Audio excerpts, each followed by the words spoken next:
one of Allah subhanahu wa ta'ala's name, Ya Alim, the one who gives knowledge. Yes? The possessor of knowledge. He's asking the question. Did anyone hear? Everyone heard? Oh, no, you heard, right? Allah's name, one of his names is Alim. Alim. I have to say, otherwise they get upset with me. He is the one who creates and he is the one who possesses that. And Allah's attributes, there's no beginning and there's no end. So where ilm is concerned, knowledge, there is no beginning and there's no end. So you cannot even say it changes. It's according to his nature, which is always expanding and expanding. And Allah can give that knowledge to anyone whom he pleases. Allah is Malik, Ya Malik. He is Malikul Mulk, but he can give it to whomever he pleases. He can raise whoever he pleases, he can put it down whoever he pleases. This is the ayat that we're reciting in our zikr. There's a secret to that too. Why that is there. So, Allah subhanahu wa ta'ala is the one who's possessing this. There's no beginning, no end, and he gives it to whomever that he wants to give. Everything that Allah subhanahu wa ta'ala has created, it is for the sake and for the pleasure and for the honor of the Holy Prophet alayhi salatu wasalam. That is the divine protocol from Allah to the Holy Prophet alayhi salatu wasalam. No one, no prophet even goes directly to Allah. It is through the Holy Prophet alayhi salatu wasalam. You understand? The prophets, their shahadat is like our shahadat. La ilaha illallah Muhammadur Rasulullah. Their ummat, their nation, their people, their shahadat is La ilaha illallah Adam Rasulullah, Nuh Rasulullah, Musa Rasulullah, Isa Rasulullah. But the shahadat of the prophets is the same as our shahadat. This is one of the many secrets and honor that is Allah subhanahu wa ta'ala has given to the Prophet and to the ummah of the Prophet. That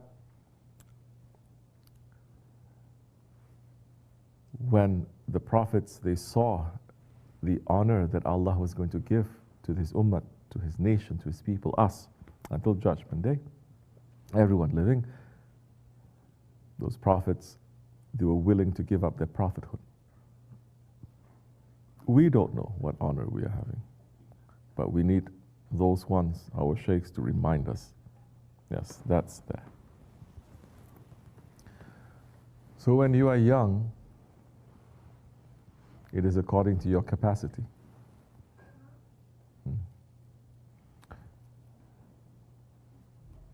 When you are understanding a little bit more, your capacity for that increases. It doesn't mean that it changes. You understand? Let's not go into how it expands. For you to understand how that knowledge expands, you have to understand its secret. Then it'll start expanding. Because with every knowledge also, there is a shariat and there is a hakikat of that knowledge. You understand? So it looks as if the shariat of that knowledge doesn't change, but your understanding of it will just grow and grow according to your capacity to understand that. But once you're understanding the shariat of that knowledge, then you will enter into hakikat. And then that time is endless. The time is endless. And everything must point to Allah. Every knowledge must point. He is Ya Alim. That is his attribute. Which is why when the Muslims, they discover knowledge that they took from the Greeks, or they took from the Byzantines. I mean, the Greeks and the Byzantines are the same. And they took from, let's say, the Persians. And all those other earlier civilizations that they've been there for thousands of years. When they took that knowledge, they made that knowledge better. And they understood that it's coming from Allah too. They didn't destroy. So it's not like the Christians, they come into this, for example, this continent. There are people who have been living here for thousands of years. Sit down, quickly. Sohbat going on, sit down a little bit, 10, 15 minutes. Then after that, you can run around. The Christians, when they come to this area, for example, there are people living here for thousands of years, correct? They collected knowledge too, right? For thousands of years, yes or no? In every area. Now they're discovering we must consult with the Native Americans how to control the wildfires in California. They're saying how they were doing it is how we should be doing. We should listen to them more. But when they came and they colonized, they took over, which is common. People go and they take over. What did they do with this knowledge that was here? It is complete foolishness to just burn the knowledge and to destroy the knowledge and to say this knowledge has no use, whether it is by religion or it is by secular dunya kind of understanding. It's complete foolishness. Islam didn't do that, which is why it is completely different. And they came and they destroyed the languages, the religion, the culture, thousands of years, and the knowledge of how to live. They came here without even any knowledge how to survive. Yes? We're going to enter into that Thanksgiving season.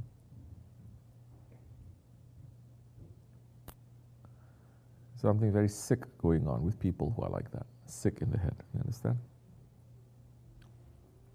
So, but when Islam was entering into all these different areas, entering into Iraq, into Egypt, entering into Persia, entering into parts of Greece, different empires that they are there, they always took it because they understand this is knowledge, it's different from ours. In fact, the desert Arabs, they had no knowledge. The biggest gift was language. They have a couple more, but one of the biggest was language. You understand? Then Allah gave them through their appreciation of language. Sit down, Hussein, you run one more time, I'm going to hang you from the ceiling. Quickly, sit down. One after another, after another. So,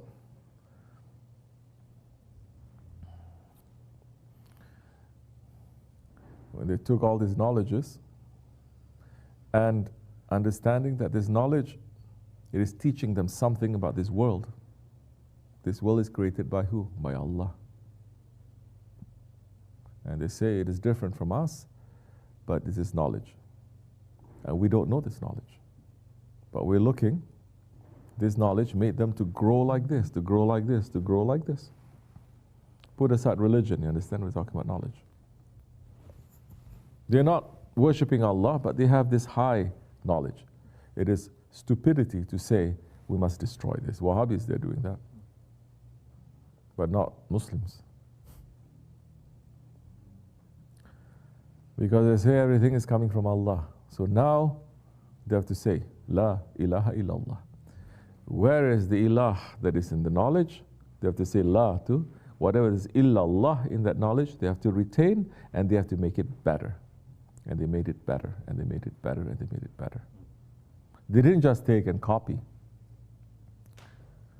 They made it better. So,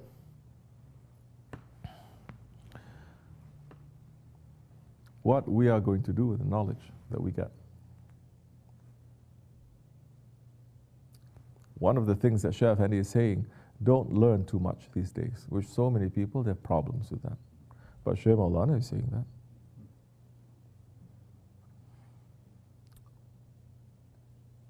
So many people, some, they like us, and then later they discuss, oh, we're saying don't concentrate on this kind of zahir knowledge of especially religion, zahir knowledge of religion.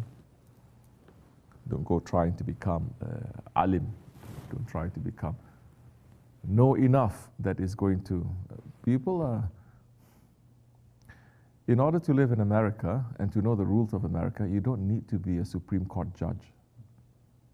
Yes? You don't even need to be a lawyer. Why? Because there's enough lawyers. The world doesn't get better with more lawyers. It gets worse. You need to have a life, you need to have a vocation, a calling, a reason, a motivation, and you go according to that. So when we say, don't concentrate on this, people are attacking us. I'm saying we're against the knowledge of this. Idiot. I'm saying, oh, you idiot. When you go into the School of Engineering and you don't study botany, and in the School of Engineering, you're an engineer, right? Somebody comes up to class and is reading, books on botany, on plants and everything. Teacher is going to say, get out. Stop all this. Yes or no? Are we accusing that teacher of being against the botany? No. But people lose their minds because their ego is in control of that. They don't understand what the awliyas they are saying. We are here studying ourselves. Knowledge of yourself. It is a very important, very difficult, very high knowledge of yourself. Because the Prophet says, the one who has knowledge of himself, the one who knows his Lord, who knows himself, he knows his Lord. So we're studying ourselves. So when you're studying yourself and you're coming in busy with other things, of course the Sheikh's going to say, stop that. But people are very arrogant and they're very stubborn and they're looking just to argue, just to prove themselves right. We have no time for that. So, constantly, in the old days, the dervish, the Sufis used to carry a mirror, everywhere they go. They have a mirror and they're going to look at themselves. Some people, they're not even looking at me. How are you going to learn? They look at themselves and they studying themselves. They study themselves. I'm feeling like this. This happened. How do I look? What is the manifestation of that? There is. Because if you're not aware of yourself, that time your enemy can just take you down. Just by one word, he can take you down. We are so weak. Just by one thing, just by one whisper. So they used to do that. They used to watch themselves. But we are here to learn, to study, to watch ourselves too. You don't want to. Then what are you doing here? You don't want to be an engineer. What are you doing in the School of Engineering? Everyone, am I forcing you? No. But you are here, you spend a lot of time. You did a lot of things. You're learning, but you're just getting over this. There's an exam, right? There's an exam. In fact, every year there's a few exams every year. Especially in that kind of system, you have 2 exams, midterm and at the end of the year. What makes you think there is no exam in this way? Especially, what do you think in the holy days and nights there is no exam? And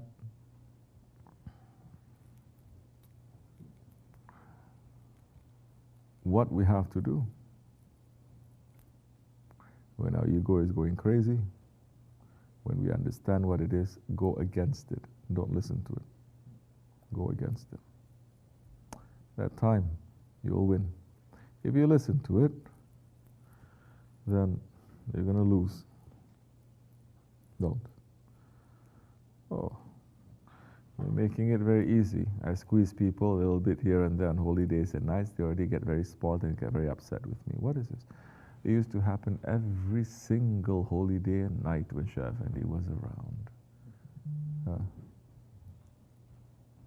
Am I doing it just to copy? No, because I'm seeing something.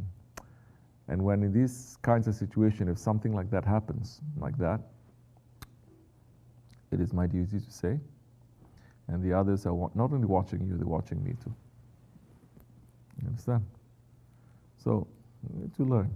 We were getting squeezed so much in these days. Oh, Chef, and he was so nice to everyone. All the guests coming in, all the tourists coming in, he was giving nice sohbah and everything. But he would shoot daggers at me and Mustafa all the time. Not touching you, he's not touching Ali, never. Touching Mustafa, never. No, not Mustafa, Misut. Yeah, all this time, never. But what do you want to be? What have I got to teach? I can only teach things that I learned. You understand? I'm not going to pretend to teach things that I'm reading from here and there, what I learned, what helps me. Then we'll see whether that is working with you or not. It has to work. No? So, the whole thing again, what is stopping us from that knowledge? Ego. Stopping us. Ego. Your anger is stopping you. Your stubbornness is stopping you. Your envy is stopping you. What's the other one? I said envy and jealousy, same, no? You go to school or no? I already say stubbornness. Anyway, he figured it out. What is it? Pride, arrogance. Huh? And it can come in different ways. And I know people are fighting. I know that within themselves. But I'm saying, look, you're fighting with a stick. Don't. I'm here to give you something else, maybe a gun. Don't fight with a stick. You're going to take a longer time. Huh? Allah forgive me, inshallah. Al-Fatiha. Amen.